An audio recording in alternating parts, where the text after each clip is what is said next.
He didn't offer me a seat right away. He let me stand there for a moment, long enough to make a point, while his men watched from the edges of the room. It was a small power move, the kind that powerful men use without even thinking about it anymore. Then he gestured to the chair across from him and said, "Please." I sat down. I folded my hands on the table. I made sure my breathing was slow and my eyes were slightly wide, not panicked, just uncertain. The look of a woman who was in over her head and knew it. He bought it immediately. His name was Callum Dreyer, and up close he was different from the photographs in the file. Younger looking somehow, despite everything.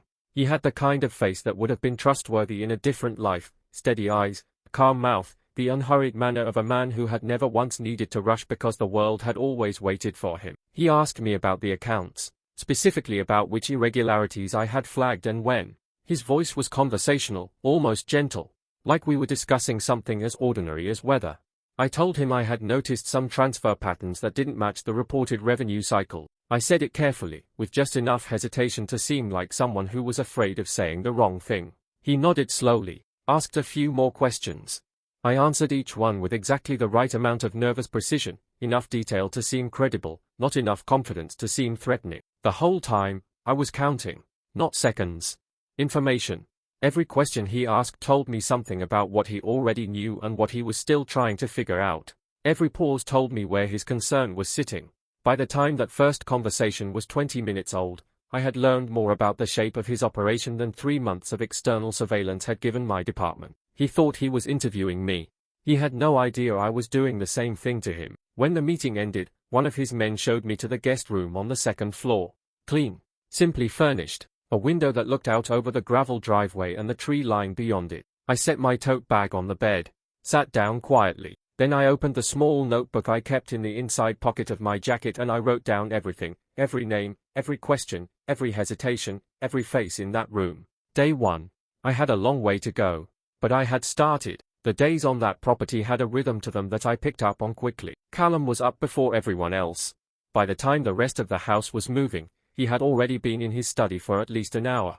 He took his coffee black and he never ate breakfast. He held 2 phone calls every morning at the same time, and whoever was on the other end of those calls never made him raise his voice. Preston ran security rotations at 6 in the morning and again at 6 in the evening. He walked the perimeter himself every single time rather than delegating it. That told me something about how much he trusted the people under him, which was not very much. Greta arrived at her desk by 7:30 and rarely left it before 8 at night. She managed everything, schedules, vendor communications, property logistics, the paperwork for 3 separate legitimate business entities. She did it without complaint and without being asked twice about anything. She was the kind of person that organizations quietly fall apart without, and I suspected Callum knew that even if he never said it out loud.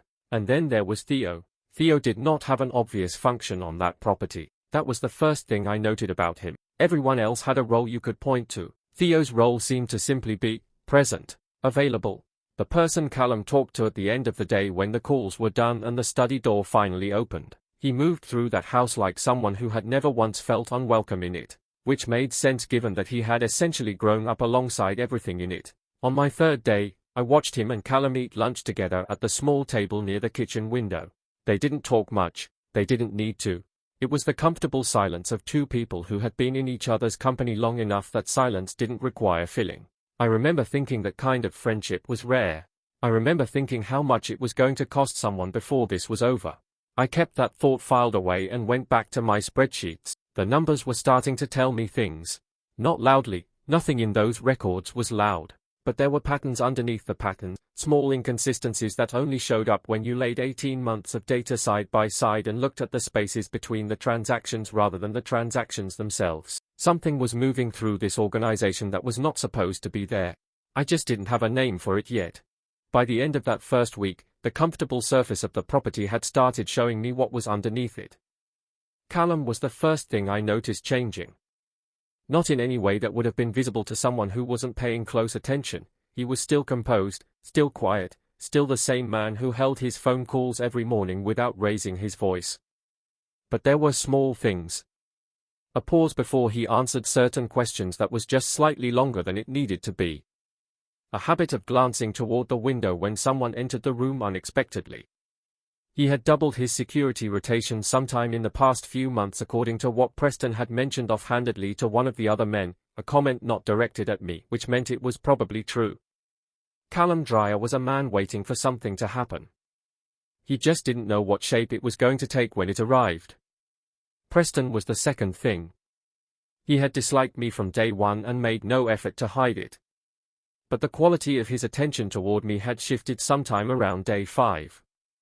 It was less dismissive now and more watchful.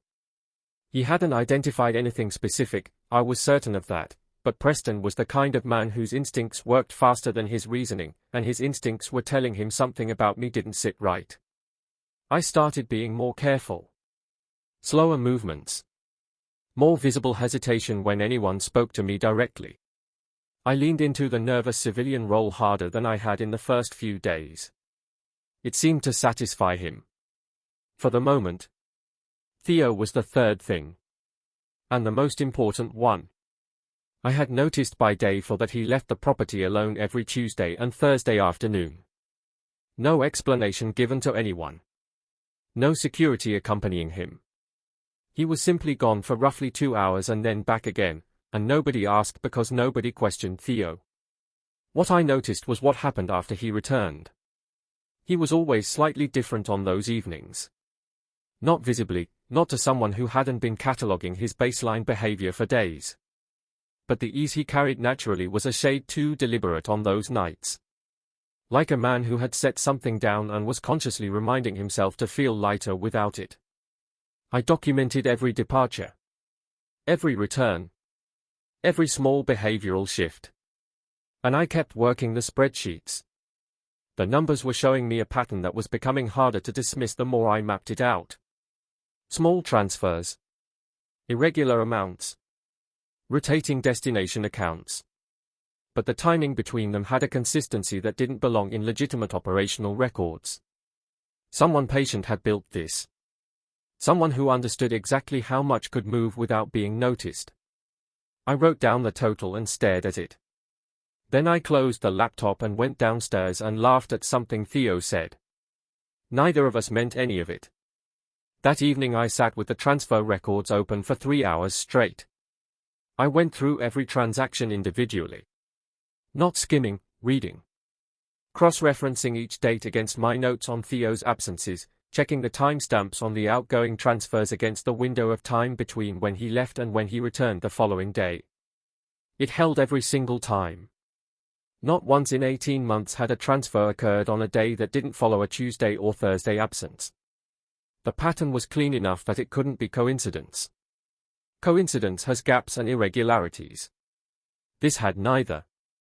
What I was looking at was a system. A carefully maintained, deliberately designed system built by someone who understood that consistency was the enemy of concealment, so they had disguised the consistency inside what looked like randomness. Varying amounts. Rotating accounts. Different timing intervals between transfers. All of it designed to prevent exactly the kind of mapping I had just finished doing. It had worked for 18 months. It stopped working that Thursday evening in that kitchen. I made myself eat dinner with the rest of the house that night. Sat at the table. Responded when spoken to. Smiled at the right moments. Theo was across from me, relaxed in that particular post-Thursday way I had come to recognize, telling a story about something that happened years ago that made Greta laugh until she had to set down her fork. I laughed too. And underneath the table my leg was completely still. Not nervous still. Focused still. The kind of stillness that comes when everything inside you is moving very fast and you need the outside to show none of it. After dinner I excused myself early. Said I was tired and wanted to get a fresh start on the records in the morning. Nobody thought anything of it. I went upstairs. Sat on the edge of the bed. And I allowed myself exactly 60 seconds to think about what finding this pattern actually meant, not professionally, but personally. Because there was a person behind these numbers. A real one who sat at that dinner table and laughed and made other people laugh and had been doing something unforgivable the entire time. 60 seconds. Then I opened my notebook and started building the next layer of the case. Because a pattern without a name attached to it is not enough. It has never been enough. I needed something that connected Theo Calloway directly, not circumstantially, not inferentially, but directly, to the transfers, to the meetings, to the organization on the other end of whatever he was handing over on those Tuesday and Thursday afternoons. I needed proof that would hold up in a room full of people who would not want to believe it. I was going to find it. The water glass was still in my hand when I heard his footsteps stop outside the door. I set it down quietly, adjusted my posture. By the time the door opened, I was standing at the counter looking tired and slightly embarrassed about being caught awake at that hour, exactly what an overwhelmed civilian consultant would look like at 11:30 on a Saturday night. Preston stood in the doorway for a moment without speaking. That was his method. I had observed it enough times by then to recognize it. He didn't ask questions immediately. He let silence do the initial work and watched how people filled it. Most people filled silence by talking too much, nervous people especially. I didn't fill it. I held a tired smile and waited. He asked what I was doing up. I told him the numbers were keeping me awake, said I had come down for water and was going straight back up. I even gestured vaguely at the glass on the counter like it was evidence of something completely ordinary. He looked at the glass, then at my laptop on the table, then back at me. 3 seconds is not a long time in most situations. In that kitchen with Preston Alt's eyes moving between my face and my laptop, 3 seconds was enough time to feel every possible version of how badly this could go. He said goodnight and left. I stood perfectly still until his footsteps reached the end of the hallway and faded up the stairs. Then I breathed, not dramatically, not with relief exactly, just the slow, careful exhale of someone who has just walked a very thin line and made it to the other side without looking down. I picked up my laptop and went upstairs. I did not sleep for most of that night, not because I was frightened. Fear is not particularly useful at 2 in the morning when there is nothing actionable to do with it. I stayed awake because I needed to think clearly about what had just shifted. Preston had not seen anything on that screen. I was confident of that. But confidence about what someone didn't see is a much weaker position than I wanted to be in at this stage of the operation. He had now placed me in the kitchen at 11:30 with a laptop. That was a data point. And Preston Alt collected data points the way I did, quietly, without announcing what he was doing with them. I had been planning to spend 3 more weeks building the final layer of the case. 3 weeks was no longer a number I trusted. I needed to finish this in 7 days. Whatever remained to be found, whatever connections still needed to be made, 7 days was the new boundary. I opened my notebook in the dark and started rewriting the timeline. I sat on that porch for a long time after he went inside. The late afternoon light was doing something beautiful across the tree line, and I noticed it the way you notice things when your mind is working too hard on something else, peripherally, without really seeing it. I was replaying the conversation, not the words. The mechanics underneath the words. Theo had chosen the back porch deliberately, away from the main rooms, away from Preston's sightlines, away from anywhere Callum might walk through casually. He had sat beside me rather than across from me. A small thing that changed the dynamic from confrontation to confidence. He had opened with my well-being, not with any suggestion that I had done something wrong or suspicious. He had given me a way out that was framed entirely as a gift. It was a flawless approach, genuinely flawless, and that was the problem. People who are casually concerned do not construct concern that carefully. The architecture of what he had just done, the location, the positioning, the framing, the exit he offered, that was not the behavior of a man who had a friendly feeling about a woman he thought was in over her head. That was the behavior of a man who was managing a variable he had identified as dangerous. I thought about the 3 people who were gone. I let myself think about them specifically, not as case details, but as people who had been alive and then weren't. A man in Baltimore who had a daughter in middle school. A woman in Philadelphia who had been about to relocate to be closer to her sister. A federal witness whose name I had memorized because I believed names mattered more than file numbers. Theo had sat beside me in the afternoon light and spoken warmly about my well-being. I went upstairs and opened my notebook to a clean page. What I wrote was not an emotional reaction. It was an operational assessment. He had made a move. The move told me his timeline was tightening, which meant mine needed to tighten faster. He didn't have enough to act on yet. If he did, the back porch conversation would not have been a conversation. But he was close enough to being certain that he had decided to try to remove me gently before he had to remove me another way. I had 4 days. Maybe 5 if I was careful about how I moved through the house between now and then. There was one piece of evidence I still needed. Everything else I had built was strong, but the final connection, the one that placed Theo personally and directly at the center of it, was still one document away. I knew where that document was. I had known for 2 days. I had been waiting for the right window to access it without being seen. Theo had just told me I was out of time to wait. I picked up my pen and started planning the next 48 hours. The house was completely silent at 4 in the morning. I had arranged everything on the bed in front of me. Printed copies of the transfer records, my notebook with 20 days of observations, the phone record documentation, and in the center of it, a single photograph of a scanned freight release document with a signature at the bottom that I had been staring at for the past hour. I kept coming back to the signature, not because I needed to verify it again. I had verified it 6 times already against every other document in that property that carried Theo's handwriting. The connection was solid. The T and the H linked in that particular unconscious way that handwriting analysts call a habitual join, something a person does without thinking, which means it appears consistently across everything they sign regardless of how careful they are being. Theo had not been careful on that freight document 14 months ago. Why would he have been? At that point he had been operating inside Callum's complete trust for over a year with no reason to believe anyone was looking at freight authorization signatures with any particular interest.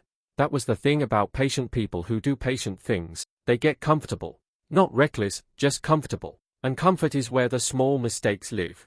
I put the photograph down and looked at the complete picture spread across that bed. Every piece connected to every other piece. The transfers pointed to Meridian Freight Solutions. Meridian pointed to the Cayman account. The Tuesday and Thursday absences pointed to the Newark organization. The phone records confirmed the contact. And the signature placed Theo's hand directly on a document that should not exist. There was no gap left. No alternative explanation that could reasonably account for all of it simultaneously. No defense that could look at this assembled evidence and find a credible way through it. I thought about what it had taken to build this. 20 days inside a house where one wrong move had a cost I could not come back from. 20 days of maintaining a version of myself that was not me while the real work happened underneath it. I thought about the people who were dead. And I felt something settle in my chest that was not satisfaction exactly. It was quieter than that. More like the feeling of a long-held breath finally being released. I gathered everything carefully. Organized it into the sequence that would be clearest for people who had not spent 20 days living inside it. Then I sent the final message to Deirdre and closed the laptop. The coffee maker was old and took a few minutes to warm up.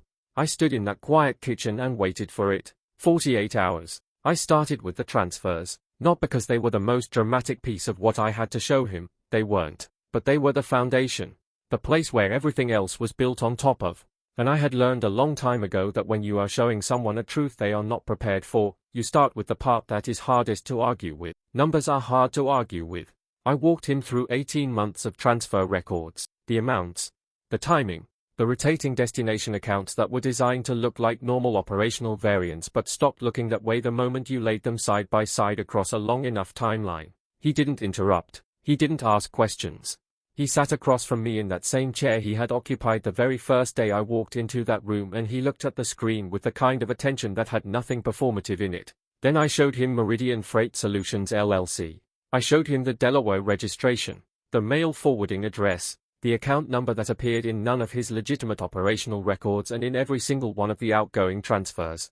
I showed him the 6 layers of corporate structure I had followed the money through and where it ended up. He looked at that for a long time. Then I showed him the Tuesday and Thursday pattern, the 22 documented absences, the phone records connecting those absences to a number tied to the Newark organization that federal investigators had been building a case against for 2 years. I watched his face while he read the phone records. Something shifted in it. Not dramatically, just a slight change around the eyes, the look of a man whose mind has arrived somewhere it didn't want to go and is now standing there anyway. I gave him a moment. Then I opened the photograph of the freight release document. I placed it next to a legitimate document from his files that carried the same signature. I didn't say anything. I let him look at both of them and find it himself, that particular join between the T and the H that appeared on both pages in exactly the same unconscious way. The room was very quiet. Callum sat back slowly in his chair. He looked at the ceiling briefly, not dramatically, just the movement of a man who needed 1 second to absorb something before he could continue functioning. Then he looked back at the screen. He asked me one question. He asked how long I had known it was him. I told him I had a strong direction by day 12 and confirmation by day 19. He nodded once, very slowly, and said nothing else for a long time. I stayed at that table for a long time after he left, not reviewing anything, not planning, just sitting in the particular quiet of a house where something irreversible had just happened and nobody else in it knew yet. Somewhere upstairs Callum Dreyer was alone with the information I had just given him. I thought about what that was like, to go to bed knowing that the person in the guest room down the hall from yours, the one who had been at every dinner table and every quiet evening for 25 years, had been working against you for 2.5 of them. There is no way to prepare for that kind of thing. You can be a dangerous man with dangerous instincts and a lifetime of experience reading people, and it still finds a way to land somewhere undefended. Because the defense you build against the world does not extend to the people you let inside it. That was what Theo had understood. That was what he had used. I closed my laptop and sat with that for a while. In the morning the federal team would come up that gravel driveway and everything in this house would change permanently. Greta would lose the work she had given years to. Preston would face his own accounting. The men who ran security rotations and ate at the Saturday dinner table would have their lives reorganized around consequences they may or may not have fully understood were coming. And Theo would sit at the breakfast table not knowing it was the last normal morning he was going to have. I thought about whether he would be able to tell when the cars came up the driveway. Whether something in him would recognize the sound before his mind caught up to what it meant. Whether 25 years of being genuinely good at reading rooms would serve him one final time in the worst possible way. I thought he probably would know. Men like Theo always knew a moment before. That was part of what made them dangerous and also, in the end, part of what made them caught, because the moment of knowing always showed on a face before a person could stop it, and that moment was its own kind of evidence. I finally got up and rinsed my glass at the sink. The house was completely still. The kind of still that only exists in the hours between midnight and 4 when even the structure of a building seems to settle into itself. I went upstairs. I did not sleep, but I lay down and I let the night pass the way nights before big things always pass, slowly, and with weight, and with the particular feeling of standing at the edge of something that cannot be undone once it begins. Morning was coming. I was ready for it.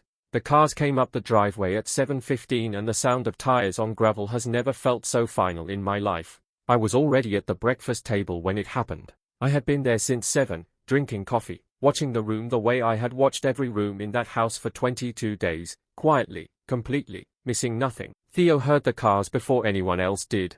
I watched him hear it. The way his head lifted slightly.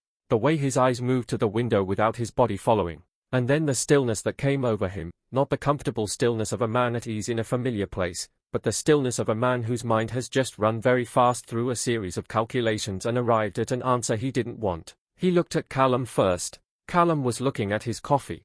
He didn't look up. He didn't move. He just sat with both hands around his cup and let that silence speak every word he had decided not to say. Then Theo looked at me.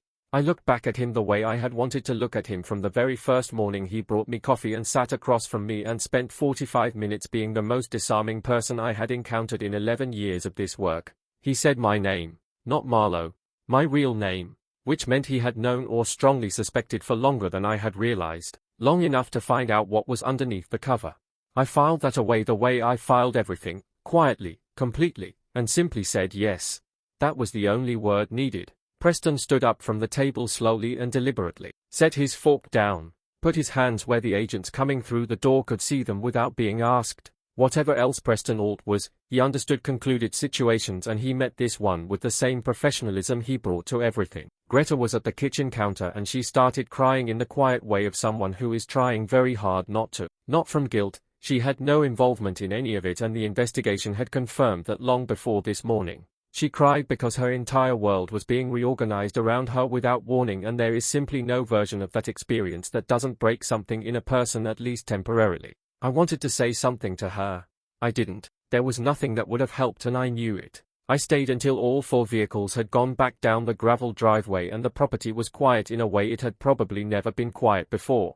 Then I sat alone in the kitchen one final time with the last of the coffee and I let the silence exist without trying to fill it. 22 days. It was over.